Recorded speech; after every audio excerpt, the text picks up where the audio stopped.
Представители знака зодиака Рыбы. Мои дорогие рыбы и рыбки, здравствуйте. Таро на неделю с 9 по 15 сентября. События ближайшего будущего. И давайте мы с вами узнаем на двух колодах карт, как карты видят ближайшие дни. События ближайших как раз дней. Неделя не такой большой срок, но, может быть, мы с вами узнаем, что важно знать, а куда не стоит торопиться. Будем при этом, конечно, реалистами. Карты не расскажут о личной истории, перипетиях каждого из вас.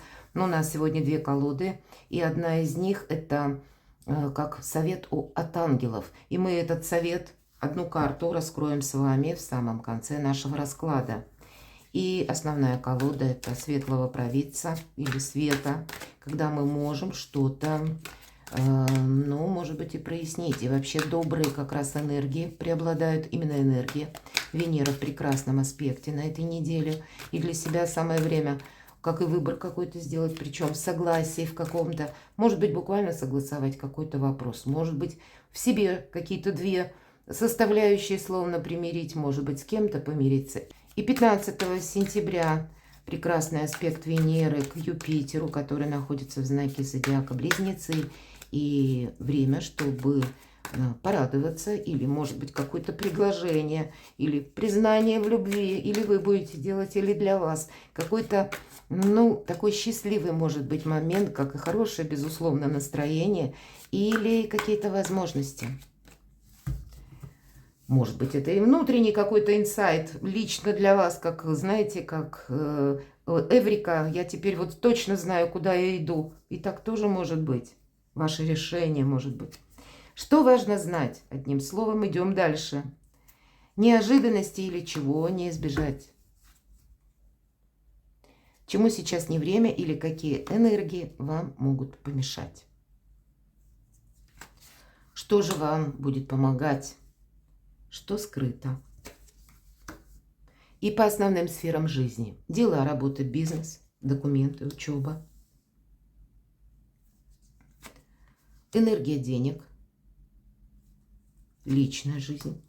Энергия, как видят карты. И на оракуле ангелов. Зададим вопрос. Какой совет, точнее, нам дадут карты для рыб и рыбок с 9 по 15 сентября.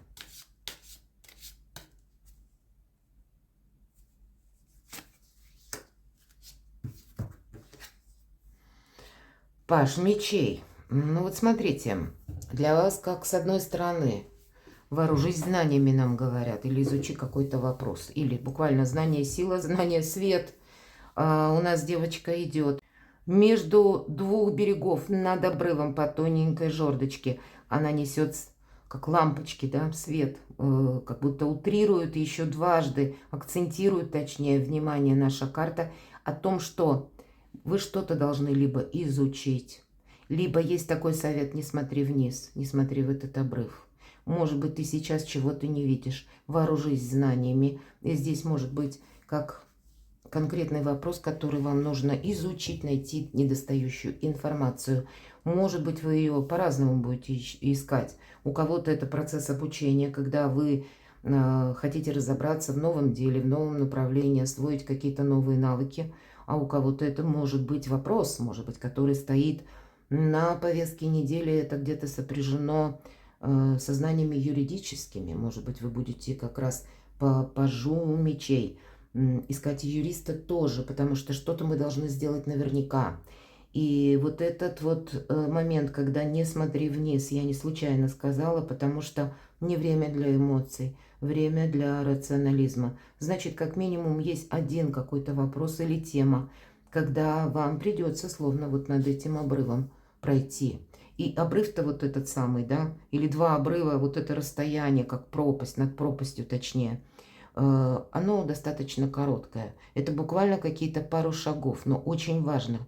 Вам нужно осуществить и сделать это очень рационально, правильно. И как будто проходя вот эти пару шагов даже, дальше уже какое-то, как другое будущее, новые какие-то возможности. Может быть и ситуация выбора у кого-то из вас, И тогда тоже нужно решать как-то рационально. И могут быть, почему я говорю выбор, две птицы. Так вот, две каких-то информации или два направления, а вам нужно выбрать что-то одно. Давайте посмотрим неожиданности. Правда, информации не только две новости может быть, а когда много новостей может быть. Или вы оказываетесь в том коллективе, который каждый как в свою дуду дудит. Вот что-то как хаос информационный. Я так и называю пятерку жезлов. Какая-то неразбериха. Или те люди, на которых мы не можем опереться. Иногда конкретный человек, который вроде обещает утром, а к вечеру он уже о вас забывает. И надеяться нужно на самих себя. Особенно все то, что я сказала по пажу мечей, а пятерка жезлов, это как раз когда не надейся на кого-то, человек может изменить свое мнение или, пусть не нарочно, у него что-то изменится. И он не поставит тогда ваши планы выше своих. Может быть и в принципе какой-то информационный сумбур, когда очень сложно отделить зерна от плевел. Но вот в неожиданностях может быть какая-то чехарда или путаница новостная, или когда на вас пытаются воздействовать сразу несколько людей. И тогда примите к сведению, что это не есть что-то единое. Это есть, что у каждого человека в отношении вас какие-то свои тоже могут быть планы. Интересно, чему сейчас не время? А поэтому не время быть для всех хороших. Вы ведь люди лояльные. Не время, ну, расслабленности какой-то. Не время для радостных эмоций. То с чем-то не просчитаться. Вот посмотрите, важно знать, паж мечей. Мы проходим над вот этим обрывом, над этой пропастью. Буквально, может быть, пару шагов. И не время соскользнуть в эмоции. Не время, может быть, так вот вдохновиться каким-то предложением, которое ведет в никуда. Или думать о людях лучше, чем они есть, мои дорогие. Здесь не время замечтаться. Прекрасная карта. Но все же более о рациональных энергиях. И, знаете, быть внимательным к тому, что происходит вокруг вас. Что же вам помогает? Но, правда, не время верить каким-то обещаниям. Вам могут, к примеру, конкретно пообещать. Если ты сейчас вот будешь, допустим, действовать определенным образом или будешь участвовать в каком-то деле, то потом перед тобой какие-то двери откроются. Она показана. Девушка в глубоком разочаровании. Присела и ждет. Она ждала, что дверь откроется. Дверь не открылась. Может быть, вас кто-то может пытаться обмануть или словно свести с пути истинного, мои дорогие рыбы и рыбки. Правда, все 4 карты об этом. И тогда не жди того, кто не придет.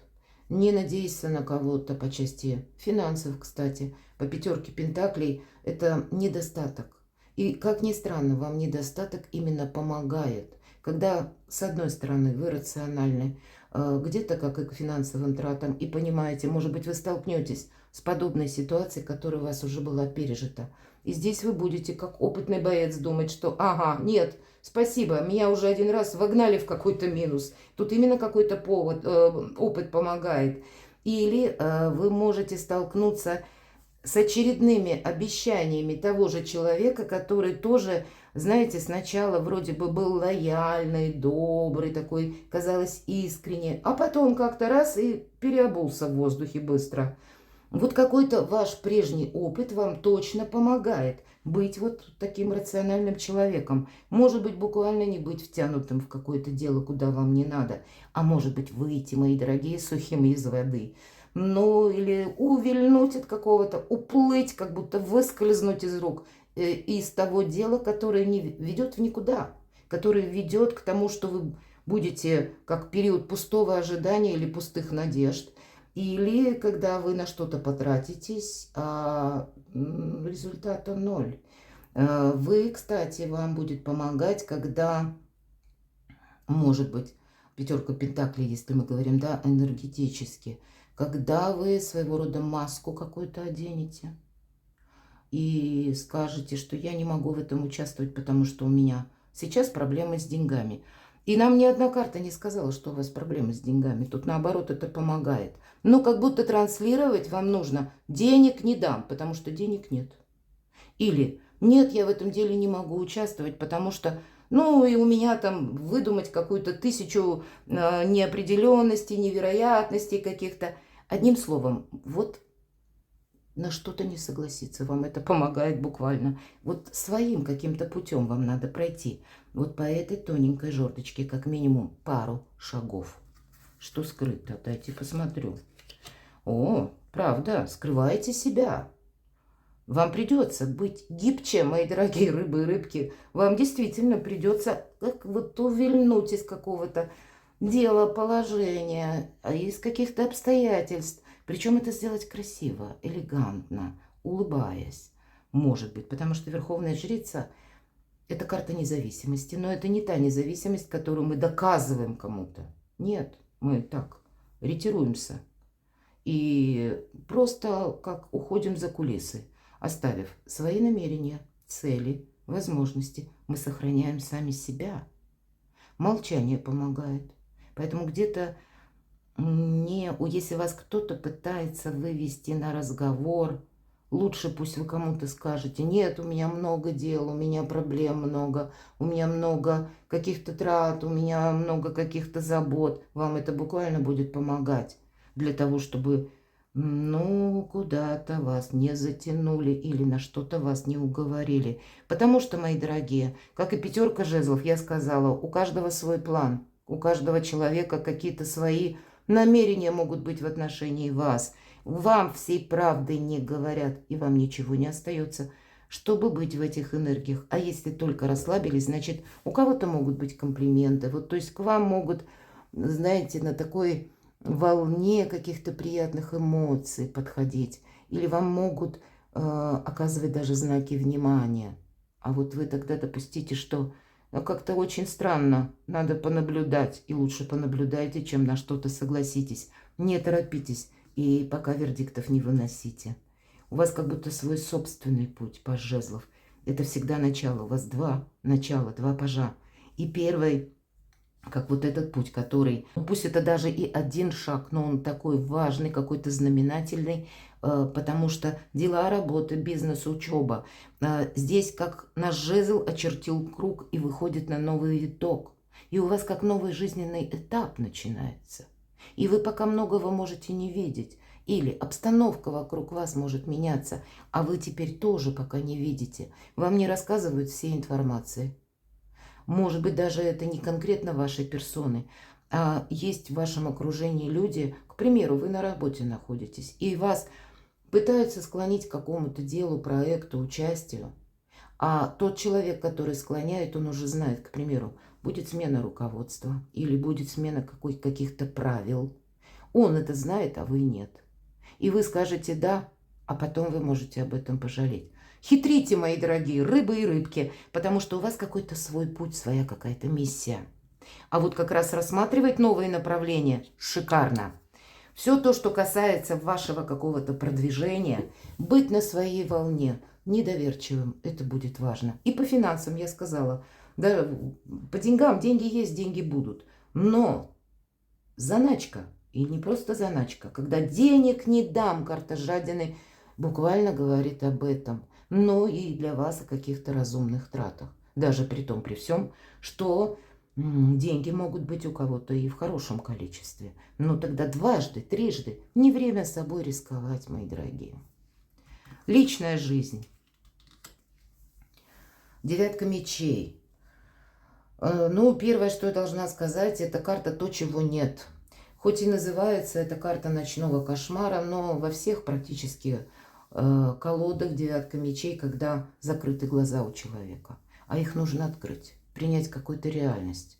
Потому что могут вам и замыливать глаза, или вы сами можете себе замылить, или вам может быть страшно, мои дорогие. Потому что вы проходите как новый какой-то жизненный этап, да, вот словно над этим обрывом даже шаг сделать, это не так, решиться на что-то. Не так это просто сделать, но держать глаза открытыми. Нам с первой карты об этом говорят. Реальность, она как будто другая, но вы можете себе добавить какого-то мрака. Или какая-то часть, может быть, из вас, мои дорогие рыбы и рыбки, как будто есть альтернативный вариант. вот такой вот притягательный, замечательный, когда можно расслабиться, когда можно, ну, как будто не нужно вот этот шаг над обрывом делать. И вы можете соскользнуть. Но тогда карта не говорит, что это будет для вас чем-то положительным на последующий период времени. Сохраняйте сами себя и не устраивайте себе ни глубокую философию, ни, с другой стороны, неопрометчивое решение не принять. Потому что как будто люди транслируют одно, здесь ведь могут транслировать что-то приятное или наоборот, кого-то из вас могут вгонять в какие-то страхи. Будьте вообще аккуратны с информацией. И если вы смотрите, к примеру, телевизор, тут вот так вот может быть, тут можно, ну, нагнать на себя страхов, потому что обстановка, смотря кто из какой страны меня смотрит, и здесь, знаете, могут руки опуститься, потому что мне действительно страшно. А знаете, страх парализует волю. А вам нужно все-таки сделать какие-то, осуществить пару важных шагов. И решение внутри вас. Причем сделать так или осуществить, когда для кого-то это вот, ну, выйти, как я сказала, или уйти от какой-то опасности, не закрывая глаза, а сделать это как практически как маг-волшебник по Верховной Жрице. Давайте я достану карту совет. Вы знаете, у вас есть люди, которые вам придут на помощь. Это точно. Или у вас может быть человек, который вас, правда, вот я сказала, может подвести. И, скорее всего, для кого-то эта история уже была в прошлом. И здесь попробуют еще раз подобный маневр совершить загаданная какая-то персона или та, с которыми уже были связаны какие-то, ну, вот разочарования. Вы можете окончательно определиться в отношении какого-то человека, но тогда у вас и есть и те, как будто спроси помощи у кого-то другого. Вот об этом нам говорит карта. И если вы действительно оказываетесь в каких-то патовых ситуациях, мои дорогие рыбы и рыбки, понятно, сохраняйте себя. И тогда, может быть, никому ничего не говоря, обратитесь к тому человеку, который вам всегда помогал. Или кого вы хорошо знаете. К тому человеку, кто надежный, если вы сами не можете решить какой-то вопрос. Это не значит, что вы собираете мнение, потому что информация, она разрозненная, а вам нужно как-то через практику или какой-то важный шаг, может быть, осуществить, и, может быть, у кого-то как проконсультироваться юридически, чтобы знать.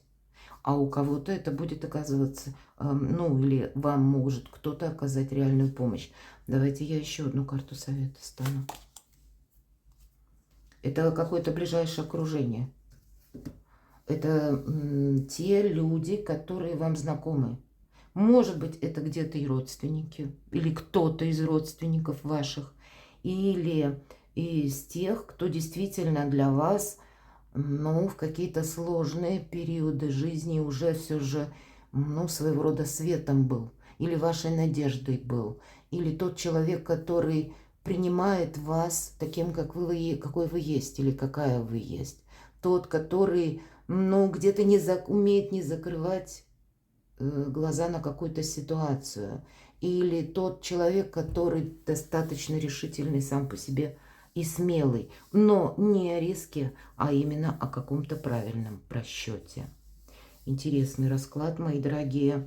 Перекладывайте на себя и будьте счастливы, будьте любимы всегда.